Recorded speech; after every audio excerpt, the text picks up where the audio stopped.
ನಮಸ್ತೆ. ಈ ದಿವಸ ಕಾರ್ಯಕ್ರಮ ಬಹಳ ಅದ್ಭುತವಾಗಿ ಮೂಡಿ ಬಂದಿದೆ. ಬಂದವರೆಲ್ಲ ಬಹಳ ಖುಷಿ ಪಟ್ಟಿದ್ದಾರೆ. ಕರ್ನಾಟಕ ರಾಜ್ಯ ಸರ್ಕಾರದ ಉಪಮುಖ್ಯಮಂತ್ರಿಗಳಾದ ಡಿ.ಕೆ. ಶಿವಕುಮಾರ್ ಅವರು, ಶ್ರೀಮಂತ್ ಕುಮಾರ್ ಸಿಂಗ್ ಅವರು, ಚಲವಾದಿ ನಾರಾಯಣ ಸ್ವಾಮಿ ಅವರು ಎಲ್ಲ ಬಂದು ಬಹಳ ಅಪ್ರಿಶಿಯೇಟ್ ಮಾಡಿದ್ದಾರೆ. ಕಾರ್ಯಕ್ರಮದ ಬಗ್ಗೆ ತಾವು ಹೇಳಿ ಸರ್. ಕ್ರಿಸ್ಮಸ್ ಹಬ್ಬ ಬೆಂಗಳೂರು ಧರ್ಮಾಧ್ಯಕ್ಷರ ಪರವಾಗಿ ಆಚರಿಸಲಾಗಿದೆ. ಈ ಹಬ್ಬಕ್ಕೆ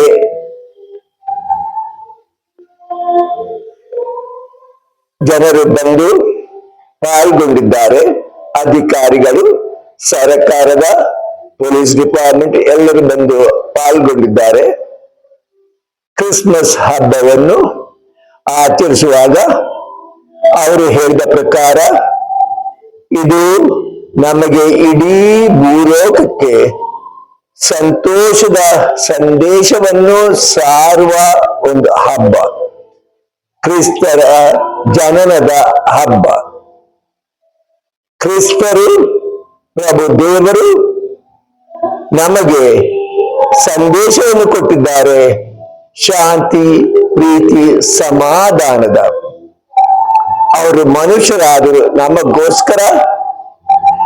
ನಾವು ಪಾಪದಿಂದ ದೂರ ಹೋಗಿ ಸ್ವರ್ಗದ ಕಡೆಗೆ ನೋಡಬೇಕು ಎಂಬ ಸಂದೇಶವನ್ನು ನಮಗೆ ಸಾರಿದ್ದಾರೆ. ಅದಕ್ಕಾಗಿ ನಾವೆಲ್ಲರೂ ಸಂತೋಷ ಪಡುತ್ತೇವೆ. ಈ ಸಮಯದಲ್ಲಿ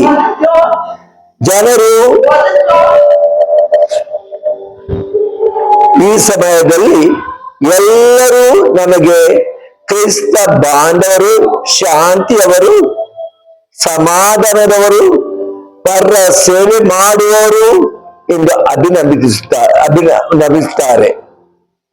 ಆದರೆ ನನಗೆ ಒಂದು ದುಃಖದ ಸಂಗತಿ,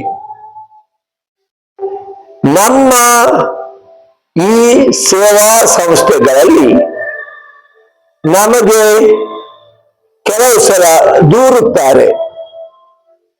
ದೂರುವುದು ಏನೆಂದರೆ ನಾವು ಕನ್ವರ್ಷನ್ ಮಾಡ್ತೇವೆ ಅಂತ. ಎಲ್ಲಿ ಕನ್ವರ್ಷನ್ ಮಾಡ್ತೇವೆ? ಉಪಮಂತ್ರಿ ಹೇಳಿದ ಹಾಗೆ ನಾವು ಸಣ್ಣ ಒಂದು ಗ್ರೂಪ್ ಆಗಿದ್ದೇವೆ, 1.5% ಭಾರತದಲ್ಲಿ. ನಾವು ಕಳೆದ 2000 ವರ್ಷದಿಂದ ಈ ಸೇವೆಯನ್ನು ಭಾರತದಲ್ಲಿ ಮಾಡುತ್ತಾ ಬಂದಿದ್ದೇವೆ. ಪ್ರಭು ಯೇಸು ಕ್ರಿಸ್ತರು ಅವರು ಪುನರುತ್ಥಾನರಾದ ನಂತರ ಅವರ ಶಿಷ್ಯರು ಭಾರತಕ್ಕೆ ಬಂದು ಈ ಸಂದೇಶವನ್ನು, ಪ್ರೀತಿಯ, ಶಾಂತಿಯ, ಸಮಾಧಾನವನ್ನು ಸಾರಿದ್ದಾರೆ. ಇಡೀ ಭಾರತ ಇವತ್ತು ಕ್ರಿಶ್ಚಿಯನ್ ಆಗಲಿಲ್ಲ. ನಮ್ಮ ಸಂಸ್ಥೆಗಳಲ್ಲಿ ನಾವು ಯಾರ ಸೇವೆ ಮಾಡುತ್ತೇವೆ? ರೋಗಿಗಳ ಸೇವೆ, ಲೆಪ್ರಸಿ, HIV AIDS ಮತ್ತು ಇತರ ಇಂಥ ರೋಗಿಗಳ ಸೇವೆಯನ್ನು ಮಾಡುತ್ತೇವೆ. ಇವತ್ತು ಭಾರತದಲ್ಲಿ ನಾವು ನೋಡುತ್ತೇವೆ ಅಟ್ಯಾಕ್ಸ್ ಆನ್ ಕ್ರಿಶ್ಚಿಯನ್ ಚರ್ಚಸ್, ಅವರ ಮನೆಗಳಲ್ಲಿ. ಯಾಕೆ? ದುಃಖದ ಸಂಗತಿ ಏನೆಂದರೆ ಪಬ್ಲಿಕ್ ನಲ್ಲಿ ನಮ್ಗೆ ಹೊಗಳುತ್ತಾರೆ, ಆದರೆ ಪ್ರೈವೇಟ್ ನಲ್ಲಿ ಬಂದು ನಮ್ಗೆ ಅಟ್ಯಾಕ್ ಮಾಡುತ್ತಾರೆ. ನಾವು ಏನು ಹೇಳ್ತೇವೋ ಅದೇ ಪ್ರಕಾರ ನಾವು ಜೀವಿಸಬೇಕೆಂದು ಪ್ರಭು ಯೇಸು ನಮಗೆ ಕಲಿಸಿದ್ದಾರೆ.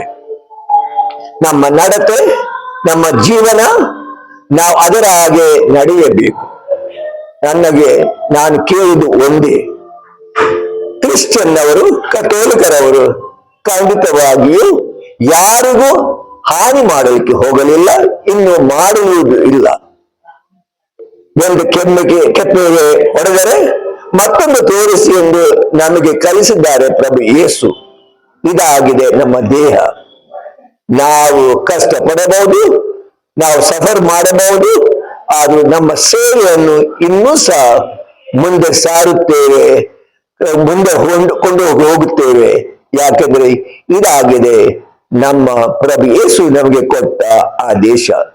ಅದಕ್ಕಾಗಿ ಕ್ರಿಸ್ಮಸ್ ಸಮಯದಲ್ಲಿ ಎಲ್ಲರಿಗೂ ಶುಭ ಸಂದೇಶವನ್ನು ನಾನು ಸಾರುವಾಗ ನಾನು ಕೇಳಿಕೊಳ್ಳುವುದು ಒಂದೇ, ನಮ್ಮೊಡನೆ ಕೈ ಜೋಡಿಸಿ ಈ ಭಾರತದಲ್ಲಿ ಪ್ರೀತಿ, ಶಾಂತಿ, ಸಮಾಧಾನವನ್ನು ಇರಲು ನಾವು ಪ್ರಯತ್ನಿಸೋಣ. ಈ ಭಾರತವನ್ನು ಕಟ್ಟೋಣ, ಭೂಲೋಕವನ್ನು ಕಟ್ಟೋಣ. ನಿಮಗೆಲ್ಲರಿಗೂ ಧನ್ಯವಾದಗಳು. ಸರ್, ಇನ್ನು ಮುಂದೆ ಒಂದು ವಿಷಯ ಪ್ರಸ್ತಾಪಪಡಿಸೋದಕ್ಕೆ ಇಷ್ಟಪಡ್ತೀನಿ ಸರ್. ನಿಮ್ಮ ಕ್ರಿಶ್ಚಿಯನ್ ಕಮ್ಯುನಿಟಿ ಪಾಪ್ಯುಲೇಷನ್ ಕಡಿಮೆ ಆದ್ರೂ ಒಂದು ಶಾಂತಿ, ನೆಮ್ಮದಿ, ಸೌಹಾರ್ದತೆ, ಪ್ರೀತಿ. ಒಬ್ಬ ಮನುಷ್ಯ ನಿಮ್ಮ ಕ್ರಿಶ್ಚಿಯನ್ ಕಮ್ಯುನಿಟಿ ಫೇಸ್ ನೋಡೋದು ಒಂದು ಬಹಳ ಸಂತೋಷ ಆಗುತ್ತೆ. ಬಟ್ ವಿದ್ಯಾವಂತರು ಇದ್ದಾರೆ, ಬಟ್ ಪೊಲಿಟಿಷಿಯನ್ಸ್ ಕಡಿಮೆ ಇದ್ದಾರೆ ಸರ್. ಒಂದು ಯಾರಾದ್ರೂ ಒಂದು MLA, MP, ಈ ರಾಜ್ಯದ ಮುಖ್ಯಮಂತ್ರಿಗಳು ಆಗೋಷ್ಟು ಕ್ವಾಲಿಫೈಡ್ ಇದ್ದಾರೆ. ಬಟ್ ರಾಜಕಾರಣಕ್ಕೆ ಬರೋ ತರ ಏನಾದ್ರು ಒಂದು ಯುವಕರಿಗೆ ಒಂದು ಸಂದೇಶ ಕೊಡಿ ಸರ್. ಹೌದು, ನಮ್ಮ ಕ್ರಿಶ್ಚಿಯನ್ ಅವರು ರಾಜಕಾರಣದಲ್ಲಿ ಅತಿ ಕಡಿಮೆ ಇದ್ದಾರೆ, ತುಂಬಾ ಕಮ್ಮಿ ಸರ್, ಅತಿ ಕಡಿಮೆ ಇದ್ದಾರೆ. ಕೆಲವರು ಇದ್ದರು ಹಿಂದಿನ ಕಾಲದಲ್ಲಿ, ಈಗಿನ ಕಾಲದಲ್ಲಿ ಮೇಲ್ತರಗತಿಯಲ್ಲಿ ಅವರು ಕಡಿಮೆ ಇದ್ದಾರೆ. ಕಾರಣ ಒಂದು, ಪಾರ್ಟಿ ಪಾಲಿಟಿಕ್ಸ್. ಪಾರ್ಟಿ ಪಾಲಿಟಿಕ್ಸ್ ನಲ್ಲಿ ಅಲ್ಲಿ ನೀತಿಯಲ್ಲಿ, ಶಾಂತಿಯಲ್ಲಿ, ಸಮಾಧಾನದಲ್ಲಿ ನಡೆಯಲು ಅಸಾಧ್ಯ. ಯಾಕಂದ್ರೆ ಪಾರ್ಟಿ ಡಿಸೈಡ್ ಮಾಡುವಾಗ ಪಾರ್ಟಿ ಪಾಲಿಟಿಕ್ಸ್ಗೆ ನಾವು ನಾನು ಸಾರುವುದು ಎಲ್ಲರೂ ಪಾಲಿಟಿಕ್ಸ್ಗೆ ಜಾಯಿನ್ ಆಗಬೇಕು. ಎಲ್ಲರೂ ನಾವು ಮುಂದತ್ವವನ್ನು ತೆಗೆದುಕೊಳ್ಳಬೇಕು. ಆದರೆ ಅವರು ಹೇಳ್ತಾರೆ, ಈಗಿನ ಕಾಲದಲ್ಲಿ ಪಾಲಿಟಿಕ್ಸ್ ನಲ್ಲಿ ಏನು ಒಂದು ದೇಹಕ್ಕಾಗಿ ನಾವು ಫೈಟ್ ಮಾಡುವುದಿಲ್ಲ, ನಮ್ಮ ಅಧಿಕಾರಕ್ಕಾಗಿ ಫೈಟ್ ಮಾಡುತ್ತೇವೆ. ಅದಕ್ಕಾಗಿ ಎಲ್ಲರೂ ಹಿಂಜರಿಯುತ್ತಾರೆ ಪಾಲಿಟಿಕ್ಸ್ ಮುಂದೆ ಬರಲು. ಇದೇ ಒಂದು ಕಾರಣ, ಬೇರೆ ಏನೂ ಇಲ್ಲ.